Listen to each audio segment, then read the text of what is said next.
पुणे शहर हे रस्ते, महामार्ग, रेल्वे यानंतर आता हवाई क्षेत्रात सुद्धा आपला वेगळा ठसा उमटवत असून पुण्याच्या दळणवळण क्षेत्रासाठी अत्यंत महत्त्वाचा ठरणारा बहुचर्चित असा पुरंदर विमानतळाच्या कामाचा मार्ग आता मोकळा झालाय। कारण भूसंपादनातील अडथळे आता दूर करण्यासाठी राज्य सरकारने काही महत्त्वाची पावलं उचलली आहेत। त्यामुळे आता अनेक वर्षांपासून रखडलेल्या या प्रकल्पाच्या कामाला वेग येणार आहे। मात्र तो महत्त्वाचा निर्णय आहे तरी काय, शिवाय पुरंदर विमानतळ कोणत्या गावामध्ये उभारलं जाणार आहे या सगळ्याबद्दल सविस्तर बोलूया। नमस्कार, मी रामेश्वरी आणि आपल्या सगळ्यांचं कटुकट मध्ये खूप स्वागत। पुरंदर इथं गेल्या अनेक वर्षांपासून छत्रपती संभाजीराजे आंतरराष्ट्रीय विमानतळ उभारण्याची चर्चा सुरू आहे। मात्र यामध्ये अनेक अडथळे आतापर्यंत येत गेले, परंतु आता राज्य सरकारने या प्रकल्पासाठी आर्थिक आणि प्रशासकीय तटबंदी मजबूत केली असून भूसंपादनातील अडथळे दूर करण्यासाठी 6,000 कोटी रुपयांच्या निधीची महत्त्वपूर्ण अशी तरतूद केली आहे। परिणामी आता या निर्णयामुळे गेल्या अनेक वर्षांपासून रखडलेल्या या प्रकल्पाची सूत्र वेगाने फिरू लागली आहेत।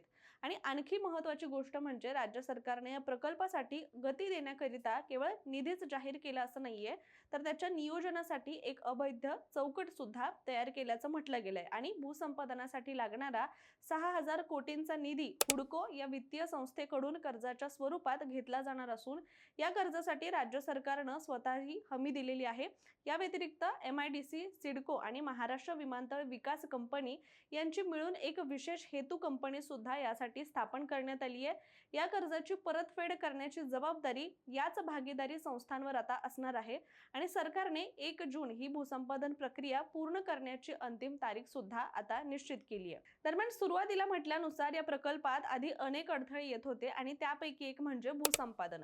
म्हणजे प्रकल्पाच्या सुरुवातीच्या काळात जमिनीच्या मोजणीला विरोध केल्यामुळे अनेक स्थानिक शेतकऱ्यांवर पोलिसांनी गुन्हे दाखल केले होते आणि त्यावेळी या विमानतळासाठी संयुक्त मोजणी प्रक्रिया सुरू असताना काही प्रकल्प विरोधी शेतकऱ्यांनी आंदोलन केलं होतं। इतकंच नाही तर आंदोलक शेतकऱ्यांनी पोलिसांवर हल्ला सुद्धा केल्यामुळे त्यावेळी काही जणांवर गुन्हे दाखल करण्यात आले होते आणि त्यानंतर महसूल मंत्री चंद्रशेखर बावनकुळे यांच्या मध्यस्थीनंतर शेतकऱ्यांवरील गुन्हे मागे घेण्यासाठी आश्वासन सुद्धा देण्यात आलं होतं। त्यानुसार मुख्यमंत्री देवेंद्र फडणवीस यांनी दिलेला शब्द पाळत मंत्रिमंडळाने हे सर्व गुन्हे आता मागे घेण्याचा ऐतिहासिक निर्णय सुद्धा घेतलाय आणि आता ही गुन्हे मागे घेण्याची प्रक्रिया नियमानुसार सुरू करण्यात आल्याचं सुद्धा संबंधित अधिकाऱ्यांनी म्हटलेलं आहे। त्यामुळे आता एकेकाळी वादाच्या भोवऱ्यात सापडलेल्या या प्रकल्पाला आता नागरिकांकडूनच सकारात्मक प्रतिसाद मिळताना दिसतोय आणि राज्य सरकारच्या या निर्णयामुळे सुद्धा सरकार आणि शेतकऱ्यांमधील वाद हा सुद्धा मिटल्याचं पाहायला मिळतंय। परिणामी विमानतळासाठी आवश्यक असलेल्या 3,000 एकर जमिनीपैकी तब्बल 2,800 एकर जमीन देण्यास शेतकऱ्यांनी आपली संमती दर्शवली आहे।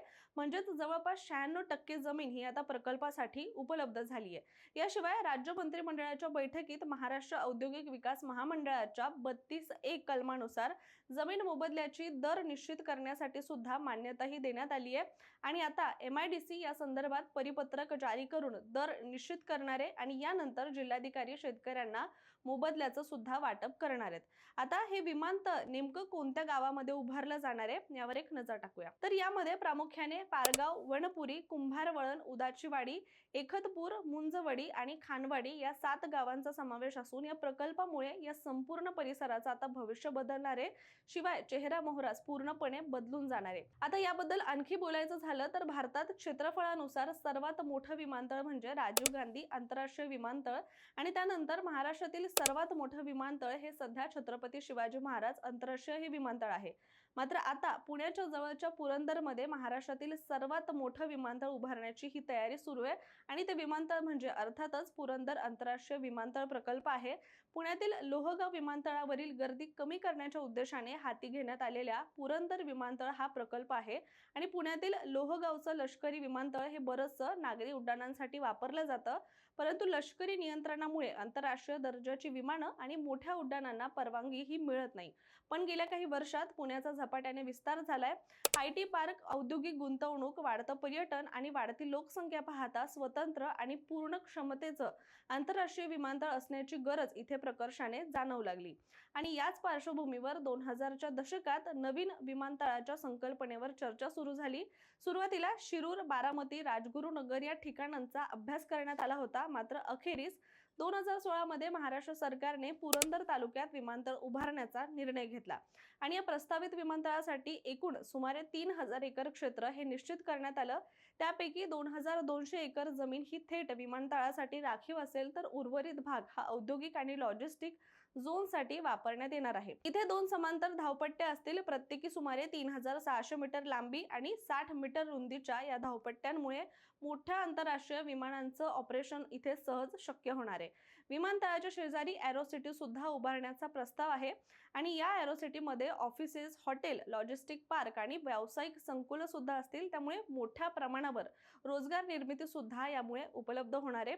पुण्याला थेट आंतरराष्ट्रीय कनेक्टिव्हिटी मिळेल. पर्यटन आणि परकीय गुंतवणुकीला सुद्धा चालना मिळणार आहे आणि हे विमानतळ प्रत्यक्षात आलं तर मुंबईनंतर महाराष्ट्रातील सर्वात मोठं विमानतळ म्हणून सुद्धा त्याची एक वेगळी ओळख असेल. त्यामुळे पुण्यासह पुरंदर परिसराच्या विकासाला नवी दिशा मिळेल आणि हा प्रकल्प संपूर्ण भागाला वेगळ्या उंचीवर घेऊन जाणारा ठरणार, हे मात्र नक्की आहे. मात्र या सगळ्याबद्दलचं तुमचं मत काय, कमेंट करून नक्की सांगा. तुम्हाला या प्रकल्पाबद्दल काय वाटतंय हे प्रामाणिक मत कमेंटमध्ये नक्की सांगा आणि अशाच माहितीपूर्ण व्हिडिओसाठी सुद्धा कट टू कटच्या YouTube चॅनलला सबस्क्राईब करायला विसरू नका.